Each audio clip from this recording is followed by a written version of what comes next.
Welcome back, everyone, to Sip&Talk. Today, we're diving into quite a storm brewing in geopolitics and, well, the markets, too. That's right. It's been a heavy week. But before we get into the market chaos, let's touch on something else quickly. EP407 is here, and we actually have a Nobel Peace Prize winner. Yeah, the 2025 prize went to Maria Corina Machado. She's the Venezuelan opposition leader. Mm-hmm. And the recognition is for, her work pushing for democracy there, resisting the militarization, and really trying to get a peaceful transition away from dictatorship. She's actually only the second Venezuelan to win. I think the last one was a scientist way back in 1980. Right. Now, there was a lot of chatter beforehand, wasn't there? The rumor mill was definitely going, suggesting maybe someone else involved in the Venezuelan situation might get it. Oh, you mean the speculation about Donald Trump? Yeah, that was definitely flying around online. Laughs slightly. Yeah, exactly. But what's really interesting, Machado, after the announcement, specifically thanked President Trump's decisive support. And apparently even told him he should have received the prize. He mentioned he thought he deserved it too, but, well, not this time. Nobel decisions are always a bit unpredictable, aren't they? Who knows about next year? But okay, let's pivot. Enough speculation. We've got a ton to cover today, and the market news is just huge. China's rare earth moves really slammed the markets, and the U.S. response is coming fast. Okay, workaholic mode is officially on. Let's unpack this whole thing. Is China copying the Trump strategy for leverage? What's the deal with these rare earths? The market crash and the U.S. fight back. All right, let's start with China's move. On October 9th, they announced expanded export controls. This wasn't just tightening existing ones. They added 5 new rare earth elements. 5 new ones. Which ones are we talking about? Samarium, gadolinium, terbium, dysprosium, and lutetium. Plus, critically, the technology for processing them. Some of this hits November 8th, but it's fully in place December 1st. And these aren't just random metals, right? These specific ones are key for high-tech stuff. Exactly. High-performance magnets, mostly. Think electric vehicle motors, wind turbines, and really important for defense, too, like in fighter jet radar systems. Okay, so this is a big deal, and China's position in this market is dominant, to say the least. Oh, absolutely. They control something like 85% of the global processing for rare earths. And for the magnets made from them, it's around 92%. It's staggering. Wow.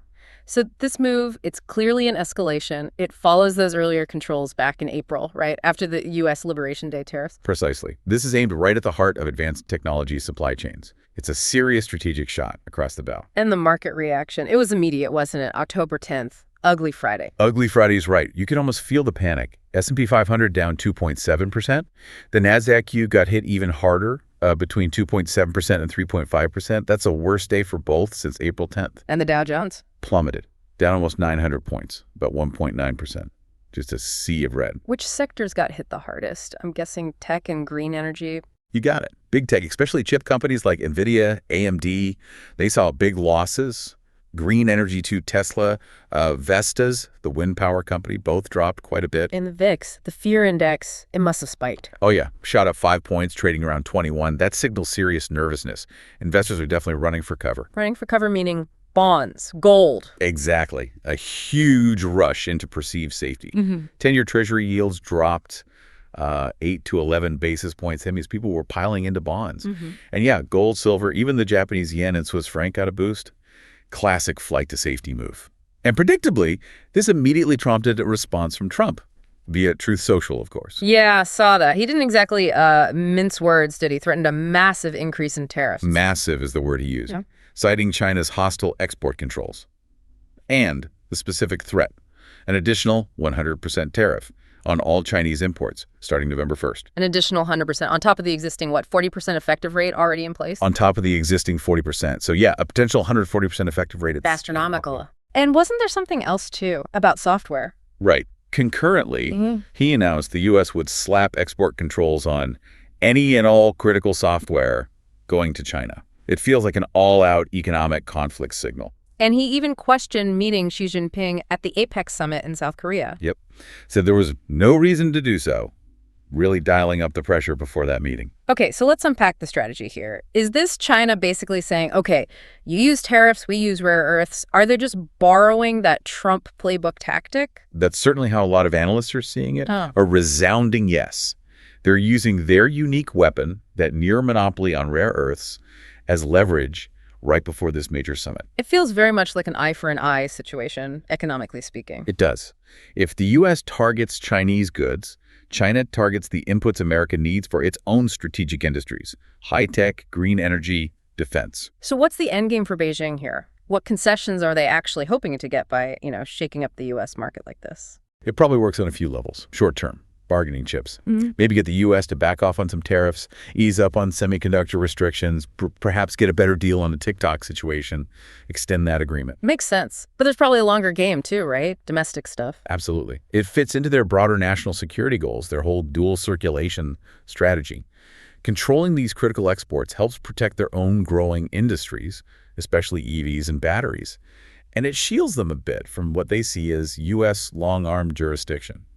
But this kind of move, it sends shockwaves globally, doesn't it? What about U.S. allies? Japan, South Korea, Europe? They must be scrambling. Oh, scrambling is the word.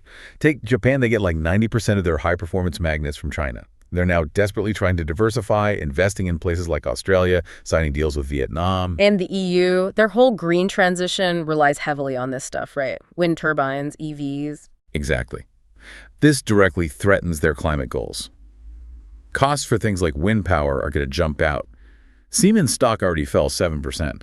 And it's not like they can just, flip a switch and mine this stuff domestically. Right. Opening mines takes years, doesn't it? Even if they have reserves in places like Sweden or Greenland. Yeah, you're looking at 5, maybe 10 years minimum. It's a long-term problem if this supply gets choked off. So, okay, there are losers, but are there winners emerging from this? Companies outside China that deal in rare earths? Definitely. We saw an immediate surge in non-Chinese rare earth producers. MP Materials, based in the U.S., their stock jumped 15%. USA Rare Earth was up 19%. So investors are betting this crisis forces the U.S. and others to finally get serious about building alternative supply chains. That seems to be the bet, that this will accelerate domestic industrial policy, making these companies suddenly very valuable. Okay, this leads to that market debate, the taco trade theory. Bit of crude name, but the idea is that Trump always talks tough, threatens big, but then cuts a deal at the last minute. Chuckles slightly. Yeah, the taco trade. It's based on past behavior, right? He threatened that huge 145% tariff back in April, then pulled back. So a lot of traders were thinking maybe he'll do it again, bluster, then negotiate. Is that plausible this time, though? An additional 100% seems different. Well, that's the debate. Many analysts are saying the stakes feel higher now. Threatening an additional 100% feels less like a negotiation tactic and more like giving up on cooperation. Like genuine decoupling. Because if he actually goes through with it, the impact on ports, shipping, supply chains, it would be massive, right? Catastrophic even. Exactly. The infrastructure just isn't built for that kind of sudden shock. So many think this might be the real deal this time, not just pre-summit posturing. It's fascinating, though, how this whole strategy of using economic leverage, the tariff threat, it's not just aimed outwards at China, it's being used domestically too, isn't it? That's a really important point. While everyone was watching the China drama unfold, the administration actually announced a major deal, what they called a historic achievement, with AstraZeneca. AZ, the big UK pharmaceutical company, what was the deal about? Primarily drug pricing. It's huge. AZ agreed to give Medicaid most favored nation pricing. MFN pricing. That means they have to offer the lowest price they charge anywhere else in the world, right? Exactly. The absolute lowest price paid globally for that specific drug. Just that piece alone is projected to save taxpayers hundreds of millions each year. It's a policy goal people have talked about for like 20 years. Wow. And what about for consumers directly? Any impact there? Big time.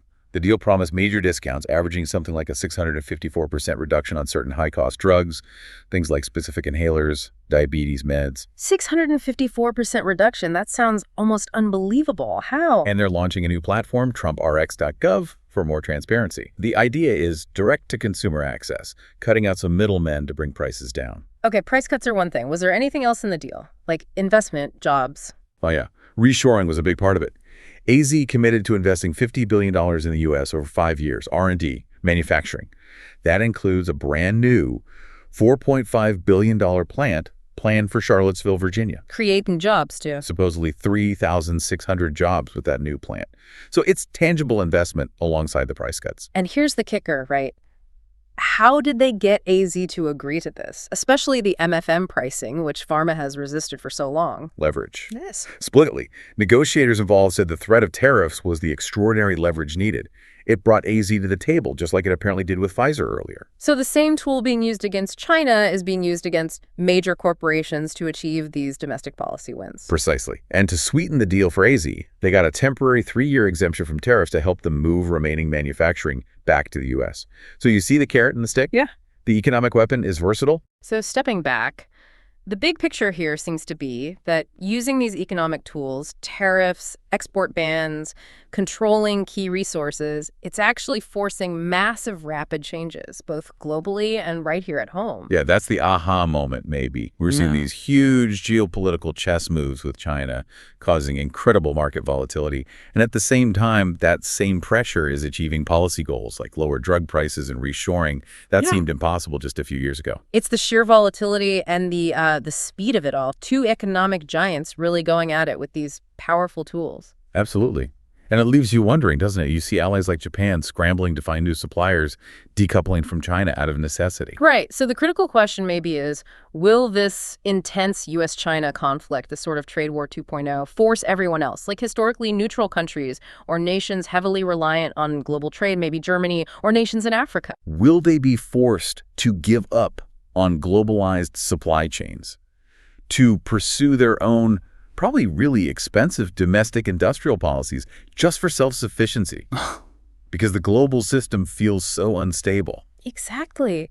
If everyone retreats into their own economic fortress, what does that do for global stability? It's a huge question hanging over everything right now. It really is.